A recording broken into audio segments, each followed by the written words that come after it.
CA, Yeah. what your opinion is of the Republican replacement plan. Let me just start. This is a perfect setting with a community health clinic opening up. That's been part of our debate.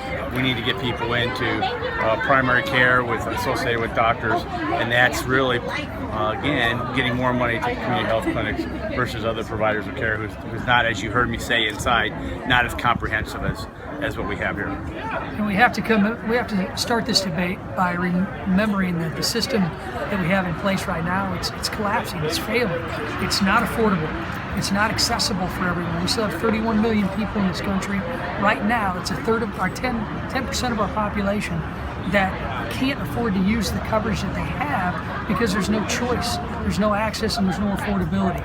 We believe our plan is going to lead to that, and that's what we're going back to Washington to do. That if you give people a choice of doing nothing and not buying health insurance, or being forced to buy insurance they can't afford, they're going to opt out. They don't like the individual markets. They don't like the exchanges. It's too costly, unaffordable, and they can't use it. So, and then there's other good things about the CBO report: 10% premium reductions, $338 billion in deficit reduction. So, and remember, the CBO report was just on the bill. It wasn't on what Dr. Price can do at HHS, or on what we call the third bucket, which is other legislation that we are required to move. We're going to move, which we're going to do this week, which is associated health plans.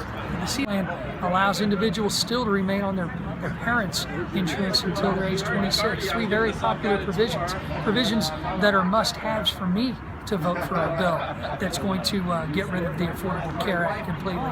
But we've got to have access for the millions who still choose not to buy insurance, and the millions who can't afford to use the coverage that they have. Just simply having a plan with deductibles as high as $6,000 means that that's just unaffordable to use for many Americans, and that's unacceptable to me. And what do you say to people who basically are saying that this bill may be done on arrival, that it's going to maybe get through the House, but may not at this point get through the House? And well, so, I've been in Washington 4 years, and every time I've heard from the Senate that a major piece of legislation is dead on arrival, I've seen some bill signing ceremonies just a few months after that. So what do you anticipate is going to change? I anticipate, I don't anticipate a lot of changes other than what we announced last week by making sure we have more affordable access to coverage for seniors and older Americans, and also make sure that our Medicaid system